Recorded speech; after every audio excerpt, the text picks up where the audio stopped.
Today's recipe கருப்பு கவுனி அரிசியில் அல்வா. ஸோ இதுக்கு நான் எடுத்துருக்கிறது மெயின் இன்க்ரீடியன்ட் வந்து கருப்பு கவுனி அரிசி. ஜஸ்ட் ஒரு கைப்பிடி அளவே போதும். இதுவே உங்களுக்கு தாராளமாக ஒரு 4 பேர் சாப்பிட்ற மாதிரி வரும். இதை வந்து நல்லா ஊற வச்சு கிரைண்டரில் போட்டு அரைச்சி எடுத்துக்கிறணும். மிக்சியில் அரைச்சா வந்து அந்த அரிசி வந்து திப்பி திப்பியாக நிற்கும். ஸோ என்ன பண்ணணும்னா உளுந்து மாவு அரைக்கிற மாதிரி கிரைண்டரில் போட்டு தண்ணி சேர்த்து நல்லா மைய அரைக்கணும். அதோட கன்சிஸ்டன்சி வந்து வாட்டரியாக இருக்கணும். அதுக்கு 1 டம்ளர் பால், அதுக்கப்புறம் 1/2 டம்ளர் தேங்காய் பால், தண்ணி சேர்க்காத தேங்காய் பால், அந்த ஃபஸ்ட் எடுக்கிற பால். அதுக்கப்புறம் இனிப்புக்கு வந்து பனங்கற்கண்டு, வாசத்துக்கு வந்து நான் ஏலக்காய் எடுத்துருக்கிறேன். அதுக்கப்புறம் நம்ம அல்வானாலே நெய் வந்து தேவைப்படும். ஸோ நெய் எடுத்துருக்கிறேன். அதுக்கப்புறம் இந்த டிஷ்ஷோட மெயின் ஸ்பெஷல் இன்க்ரீடியன்ட் சொல்லலாம், அது வந்து தேன். இந்த தேன் எதுக்குன்னா அந்த அல்வாவோட டேஸ்ட்டே வந்து மாற்றி கொடுக்கும், ஃப்ளேவரை மாற்றி கொடுக்கும், ஒரு ஷைனிங் லுக் வந்து அதுக்கு வந்து கொடுக்கும் இந்த தேன். அதுக்கப்புறம் நான் என்ன ஆட் பண்ணேன்னா கொக்கோ பவுடர். இது வந்து நான் ஒரு ஆப்ஷனலாக ஆட் பண்ணி பார்த்தேன், நல்லா இருக்குமான்னு ஆட் பண்ணி பார்த்தேன், நல்லா தான் இருந்துச்சு. ஸோ அந்த கொக்கோ பவுடர் இல்லைனாலும் ஒன்றும் பிரச்சனையே இல்லை, ஸ்கிப் பண்ணிக்கலாம், இது வந்து ஆப்ஷனல் தான். ஸோ நான் என்ன பண்ணேன்னா ஒரு 1 1/4 ஸ்பூன் போல் கொக்கோ பவுடர் எடுத்து அந்த பாலில் வந்து நல்லா வந்து மிக்ஸ் பண்ணிக்கிட்டேன். ஏன்னா சிவப்பரிசியோட ஸ்மெல் வந்து எனக்கு கொஞ்சம் வித்தியாசமாக இருக்கும்.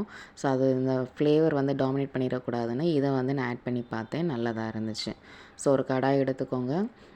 ஸ்டவ் ஆன் பண்ண போகிறதுக்கு முன்னாடியே என்ன பண்ணிடணும்னா நம்ம இன்க்ரீடியன்ஸில் வந்து சேர்த்துக்கிறணும். அந்த அரைச்சி வச்ச கருப்பு கவுனி அரிசி, அப்புறம் தேங்காய் பால், அப்புறம் கொக்கோ பவுடர் கலந்த பால், இந்த 3ஐயுமே கலந்து என்ன செய்யணும்னா நல்லா கலந்ததுக்கப்புறம் தான் ஸ்டவ்வே வந்து ஆன் பண்ணணும். ஸோ இது எல்லாத்தையுமே நான் இப்போ வந்து சேர்த்துட்டேன். சேர்த்ததுக்கப்புறம் என்ன பண்ணணும்னா அப்புறம் தான் என்ன பண்ணணும், நம்ம ஸ்டவ்வே வந்து ஆன் பண்ணணும். ஆன் பண்ணி வந்து நல்லா கிளறி விட்டுக்கிட்டே இருக்கணும். ஆக்சுவலாக அல்வாவை பொறுத்த வரைக்கும் 2 விஷயம் தேவை. ஒன்று பதம், இன்னொன்று பொறுமை. இது கிட்டத்தட்ட அல்வா அந்த பதம் வர்றதுக்கு வந்து டைம் வந்து கன்சப்ஷன் வந்து ரொம்ப அதிகமாக இருக்கும். ஸோ அது வரைக்கும் பக்கத்தில் நின்று நம்ம கிளறி விட்டுக்கிட்டே இருக்கணும். ஸோ இடையில நம்ம கிளறாமல் விட்டாலோ இல்லை நம்ம ஹையர் ஃப்ளேமில் வச்சு டக்குன்னு பண்ணிட்டாலோ அதோட அல்வா பதம் வந்து நம்மளுக்கு கிடைக்காது. ஸோ இதை பார்த்தீங்கன்னா நான் ஸ்டவ் ஆன் பண்ணிவிட்டேன், இப்போ கிளறி விட்டுக்கிட்டே இருக்கிறேன். ஸோ இதில் ஒவ்வொரு ஸ்டேஜ் வந்து மாறும். இப்போ வாட்டரியாக இருக்குது, அடுத்த ஸ்டேஜ் என்ன ஆகும்னா கொஞ்சம் திக்காக மாறும், கொஞ்சம் கூல் பதத்துக்கு வந்து மாறும். அந்த டைமில் என்ன பண்ணணும்னா நம்ம சுகர் வந்து ஆட் பண்ணணும். ஸோ இப்போ பார்த்தீங்கன்னா அந்த வாட்டர் கன்சிஸ்டன்சிலேருந்து கொஞ்சம் வந்து திக்காக மாறி இருக்குது. ஸோ இந்த ஸ்டேஜில் நம்ம என்ன பண்ணணும்னா எடுத்து வச்சுருக்கிற பனங்கற்கண்டை வந்து சேர்த்துக்கலாம். பனங்கற்கண்டுமே நம்மளுடைய ஆப்ஷன் தான். நீங்கள் ஒயிட் சுகர் சேர்க்கலாம், இல்லை நாட்டு சர்க்கரை சேர்க்கலாம், மண்டவெல்லம், கருப்பட்டி எது வேணாலும் நீங்கள் சேர்த்துக்கலாம். நான் இன்றைக்கி பனங்கற்கண்டையும் சேர்த்துருக்கேன் பசங்களுக்காக. நீங்கள் எது வேணாலும் ஆட் பண்ணிக்கலாம். ஸோ அந்த பனங்கற்கண்டு சேர்த்ததுக்கப்புறம் பார்த்திங்கன்னா மேக்ஸிமம் நம்மளுடைய அந்த ஸ்வீட் கண்டென்ட் வந்து சேர்த்ததுக்கப்புறம் அந்த கன்சிஸ்டன்சி வந்து அந்த லுக்கு வந்து மாற ஆரம்பிக்கும். கொஞ்சம் ஷைனியாக அதோட கலர் வந்து மாறுறதுக்கு ஆரம்பிக்கும்.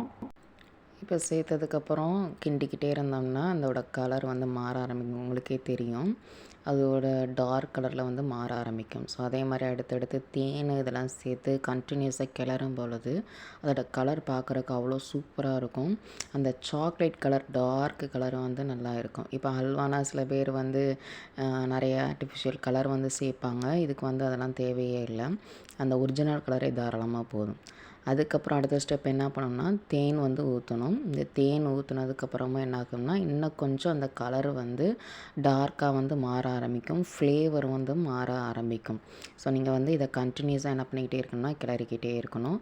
ஸோ நான் சொன்ன மாதிரி ப்ராசஸ் ஸ்டார்ட் பண்ணும்பொழுது ஃப்ளேம் வந்து ஹையரில் இருக்கணும், அடுத்தடுத்த ப்ராசஸ் வரும்பொழுது ஃப்ளேம் வந்து கம்மி பண்ணிக்கிட்டே வரணும். ஸோ இப்போ வந்து நெய் வந்து சேர்க்க ஆரம்பிக்கணும், கொஞ்சம் கொஞ்சமாக எடுத்து வச்ச நெய்யை. ஸோ நம்ம வந்து அதிகமாகவும் சேர்க்கக்கூடாது, கம்மியாகவும் சேர்க்கக்கூடாது. அதிகமாக சேர்த்தோம்னா அது என்னம்னா கடைசி நிறைய நெய் வந்து அந்த பிரிஞ்சு வர மாதிரி இருக்கும். கம்மியாக சேர்த்தோம்னா கொஞ்சம் நம்மளுக்கு எதிர்பார்த்த பதம் வந்து வராமல் போகிறதுக்கு சான்ஸ் இருக்குது. அதனால் நான் ஜஸ்ட்டு 3 டேபிள் ஸ்பூன் வந்து சேர்த்தேன். அதிலே ஓரளவுக்கு வந்து நல்லா தான் அந்த பதம் வந்தது. நீங்கள் உங்களுக்கு ஏற்ற மாதிரி கூடவோ குறைச்சோ வந்து நெய் வந்து ஆட் பண்ணிக்கலாம். அடுத்த வாசத்துக்கு வந்து ஏலக்காய் நல்லா பொடி பண்ணி சேர்த்துக்கோங்க.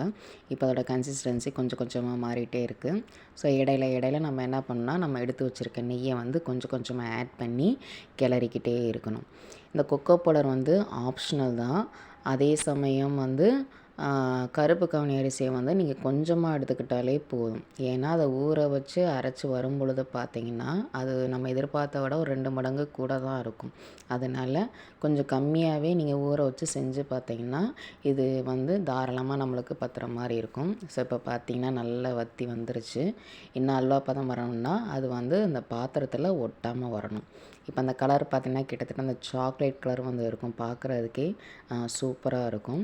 ஸோ இந்த டைமில் தான் என்ன பண்ணால் இன்னும் கேப்பே விடாமல் என்ன பண்ணிகிட்டே இருக்கணும்னா கிண்டிக்கிட்டே இருக்கணும். அப்போ தான் என்ன ஆகும்னா அந்த நம்ம ஊற்றின நெய்யெல்லாம் வந்து வெளியே வர்றதுக்கு ஆரம்பிக்கும்.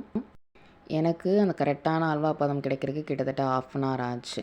ஸோ நீங்கள் என்ன பண்ணணுன்னா இந்த கரெக்டான திக் பதம் வரும்பொழுது கண்டினியூஸாக கிளறிக்கிட்டே இருங்க. என்னடா ஒட்டாமல் வரலையேன்னு சொல்லி நம்ம ஹை ஃப்ளேமில் வச்சோ இல்லை திரும்ப நெய் ஊற்றினாலோ அந்த பதம் வந்து நம்மளுக்கு கிடைக்காது. இதுதான் இந்த ஸ்டேஜில் தான் என்ன பண்ணணும்னா நம்ம கிண்டிக்கிட்டே இருக்கணும். ஓரளவுக்கு இப்போ ஒட்டாமல் வருது. போக போக பார்த்திங்கன்னா அந்த பாத்திரத்தில் சுத்தமாக ஒட்டாமல் என்ன பண்ணணும்னா தனியாக நம்ம கிளறும்போது தனியாக வரும். அதே சமயம் இந்த வீடியோ நான் போடும் பொழுது என்னோடய சப்ஸ்கிரைபர்ஸ் வந்து 28. ஸோ பார்க்குறவங்க சப்ஸ்கிரைப் பண்ணிங்கன்னா எனக்கு மோட்டிவேஷனாக இருக்கும். ஸோ இதுதான் ஃபைனல் ஸ்டேஜ், கிட்டத்தட்ட நெருங்கிருச்சு அல்வாவோட ஃபைனல் ஸ்டேஜ். ஸோ கிண்டிக்கிட்டே இருங்க.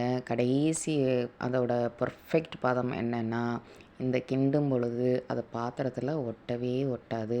அழகாக ஒரு ஸ்லைம் மாதிரி என்ன ஆகும்னா கிண்ட கிண்ட கிண்ட அந்த பாத்திரத்தில் ஒட்டாமல் அப்படியே அழகாக சுற்றி வரும். ஸோ இதுதான் பர்ஃபெக்ட் பதம் ஃபார் அல்வா. ஸோ கடைசியாக கருப்பு கவுனி அரிசி அல்வா வந்து ரெடி ஆகிடுச்சு. கண்டிப்பாக ட்ரை பண்ணி பாருங்கள். டேஸ்டின்றதை விட ஹெல்த்தியானது கருப்பு கவுனி அரிசி. இது குழந்தைகளுக்கும் செஞ்சு கொடுக்கலாம், பெரியவங்க நம்மளும் சாப்பிட்லாம். இப்போ பார்த்திங்கன்னா பாத்திரத்தில் அது சுத்தமாக ஒட்டவே இல்லை. அப்படியே கிளற கிளற அப்படியே நழுவி நழுவி வர்ற மாதிரி இருக்கும். இதுதான் அந்த பர்ஃபெக்ட் பதம். ஸோ அதே சமயம் இன்னும் கரெக்டாக நம்ம தெரிஞ்சுக்கணுன்னா அந்த அல்வாவை எடுத்து கையில் உருட்டி பார்த்தோம்னா அது உருண்டை பண்ணுற மாதிரி, அதாவது சாஃப்டாக இருக்கும், ஹார்டாக இருக்கக்கூடாது. அந்த பால் வந்து சாஃப்டான பாலாக உருட்டுறதுக்கு வந்துச்சுன்னா நம்மளுக்கு அல்வா வந்து ரெடி ஆயிடுச்சுன்னு அர்த்தம். ஸோ இதில் ஹெல்த்தியான விஷயங்கள் தான் சேர்த்துருக்கோம். தேங்காய் பால், பால், இந்த மாதிரி விஷயங்கள் தான் சேர்த்துருக்கோம். ஸோ இதை நான் பவுலில் மாற்றி காட்டுறேன் பாருங்கள். இப்போ பவுலில் போட்டுட்டு கீழே போட்டால் கொஞ்சம் கூட ஒட்டாமல் அது கீழே விழுகும். இது பர்ஃபெக்ட் பதம் நம்மளுக்கு வந்துருச்சுன்னு அர்த்தம். ஸோ இதை என்ன செய்யுங்க, நீங்களும் சாப்பிடுங்க, குழந்தைங்களுக்கும் செஞ்சு கொடுங்க. டேஸ்ட்டாகவும் இருக்கும், ஃப்ளேவராகவும் இருக்கும். கண்டிப்பாக ட்ரை பண்ணி பாருங்கள். அதே சமயம் சேனல் பிடிச்சிருந்துச்சுன்னா மறக்காமல் சப்ஸ்கிரைப் பண்ணிடுங்க. இதில் பார்த்தோம்னா நம்ம எடுத்து வச்சதுக்கப்புறம் தொட்டு பார்த்தோம்னா அது கையிலே ஒட்டாது. அதுதான் கரெக்டான பதம். ஸோ நம்மளுடைய கருப்பு கவுனி அரிசி அல்வா வந்து ரெடி ஆகிடுச்சு. சேனல் பிடிச்சிருந்துச்சுன்னா மறக்காமல் சப்ஸ்கிரைப் பண்ணிடுங்க. அதே சமயம் மேலே வந்து உங்களுக்கு பிடிச்ச நட்ஸ் இதெல்லாம் போட்டு டெக்கரேட் பண்ணி குழந்தைங்களுக்கும் கொடுக்கலாம், நீங்களும் சாப்பிட்லாம். Thank you so much.